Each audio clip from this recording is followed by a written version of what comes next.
How to Use the Creation of Man book by J.C. Barba. Here, today we're going to draw eyes.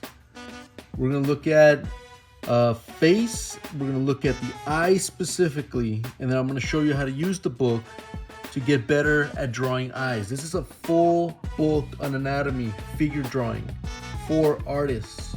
You can find any question to your creative figure drawing problems answered in this book if you search with intent. If you go hard at it like you're Sherlock Holmes trying to solve a puzzle, solve a case, you can find the answer in this book. So let's check it out. So we're gonna draw this right here. We're gonna draw that. We're gonna draw this right here. We're gonna draw that. We're gonna draw that eye right here. That eye right here. That eye right here. Yeah. Okay. All right, let's do it. So we're gonna use this pen. And I love these color pens. This one I bought at World Market.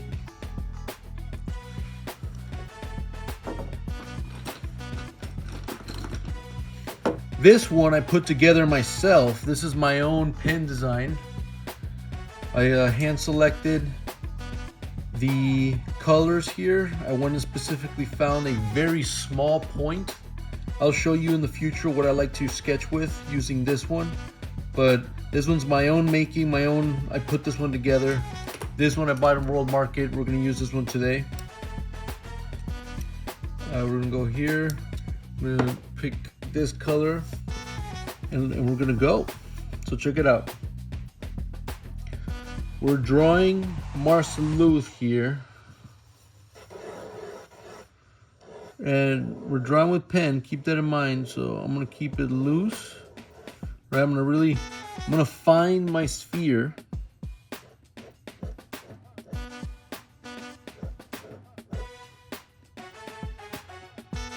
Does it have to be a perfect sphere? It doesn't. But I will find that sphere. And once I find that sphere, I'm gonna begin surface mapping. Surface mapping, that's a term that we use in my classes, surface mapping.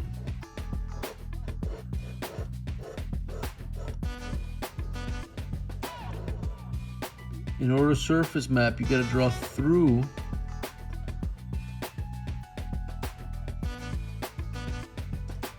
and around. You have to imagine the surface here. And this alone is a challenging thing to do correctly. It might seem like, oh, you just draw the ellipses, you draw the sphere, you draw the circle, you draw the ellipses around it. But no, there's a method, there's an accuracy, there's subtleties, there's a lot of nuance that goes into making this actually feel like a sphere. There's line variation, there's line quality to it. So no, it's not just as simple as like, oh, you just draw a circle and then a few ellipses. And that's why some people struggle with this alone. All right, guys, here I sped up the video. If not, this would be a very long video. But for the most part, I'll describe what's happening. So I'm drawing these lines over and around the surface, right? These lines that represent the upper lid and the bottom lid, I am drawing them around the surface of the ball. You have to imagine that. You have to imagine that there's a ball there. And if you're imagining that, how would you draw on a ball? If you were holding a ball in your hand and you were drawing lines around the ball, you just don't flat draw on the ball. The ball's not flat. So you have to curve around the surface. You have to create that illusion. Whenever you're drawing these eyelid lines, whether it's the thickness of the eyelid or whether it's the top of the eyelid, you have to do the imagination so that you can successfully create that illusion that it's a ball. So right now I'm doing a little light hatching. Now that I've drawn my eyelid. I'm beginning to map out a few other key features. And by the way, remember, this is a study, this is a sketch. I'm keeping it loose. I'm not trying to be like super tight with it, you know, like overall, like I think real time was the 30-minute eye sketch. And we're gonna do 2 different eye drawings here, so it's like about 15 minutes a piece. Now picture yourself doing this, you know, right before you begin a more serious effort, like a 1 hour long effort. You know, you do a 15-minute sketch, another 15-minute sketch, and then you do a serious 1 hour sketch. That is productive because you've logged in 2 small repetitions, and then you've done a full length 1 hour version of that, and all 3 can be on the eye. So right now I'm doing a line that goes around all of the planes of the eye in blue. So you can tell that I zoomed in. Now put in the black. The black is interesting. It's so powerful that you better know what you're doing with the black, because it's not, you know, you're not going back from that. So that's like key areas. You have to have like key areas where you're putting it. And what you're doing is you're looking at the eye and you're looking at the reference at the areas that are like the darkest. That's where you want to put the black. You want to put the black everywhere because then it'll look like a cartoon. You want to look at the areas that are the darkest.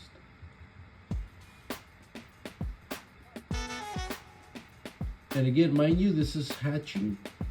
Why I'm just keeping it loose. I'm not trying to stay too serious here. Sometimes what can happen is we can get a little too uptight whenever we're doing these studies. We don't want to make an error. We don't want to make an ugly drawing. I don't care. You know? Like you have to get into that space where you're just like, I'm going to make a good study, but I don't care if it turns out wrong or if it doesn't look that great.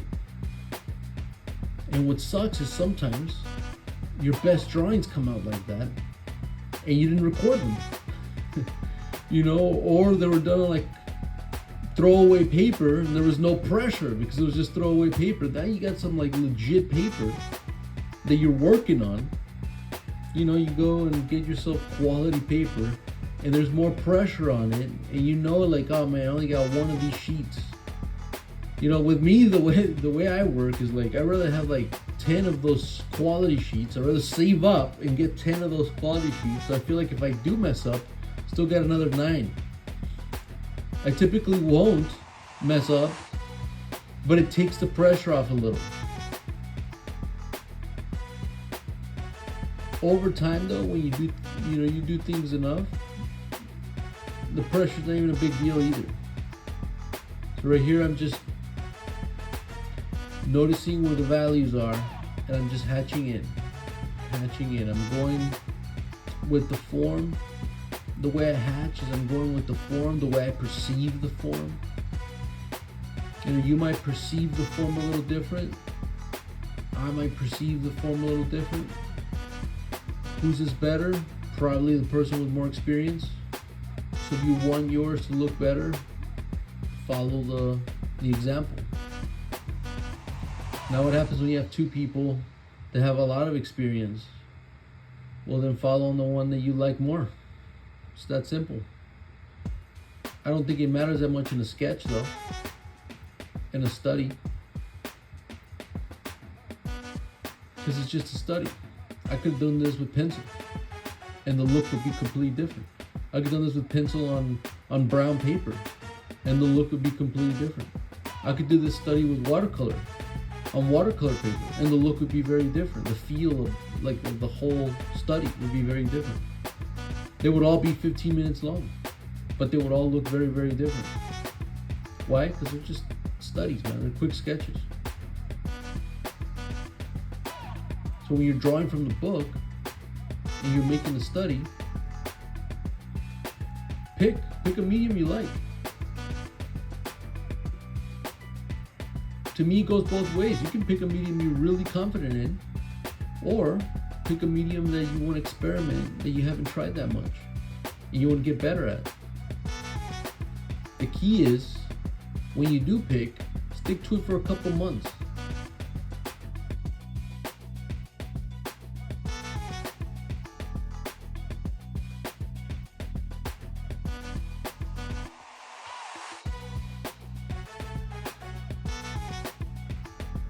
If it's something you're good at, in those couple months, be like, I'm gonna get better at this. And it's always really good to get better at something you're already good at. Okay, so now we switched eyes. Going back to my sphere, remember, it doesn't have to be perfect.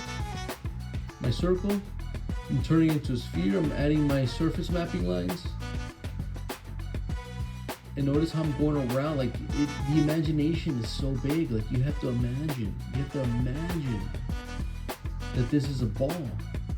So then when you draw these lines, it's not that you're drawing them on a flat surface. It's like you're imagining there's a ball in there and you're drawing around that surface.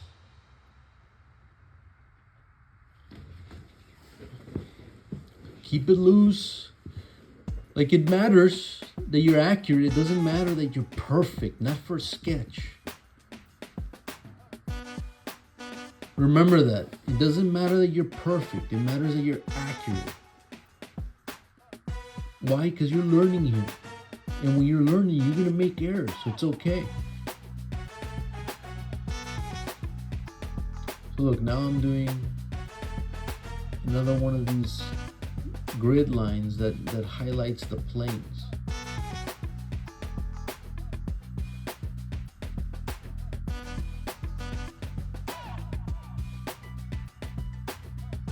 I'm coming in with the black. You gotta be careful again with the black. You gotta be sparing. You gotta know where to put it.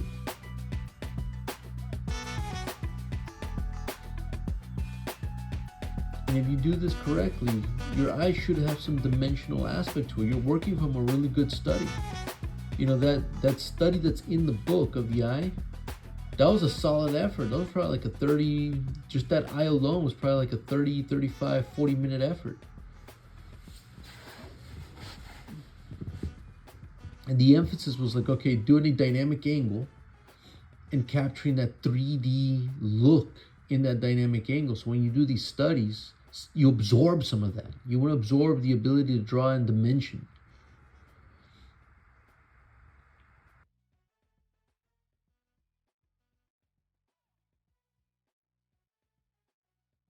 So there you go. I'm lightly hatching in a little bit of the shadow, a little indication of the shadow. And we're almost coming here to an end. This is JC Barba. Look out for the next tutorial. We draw in the back.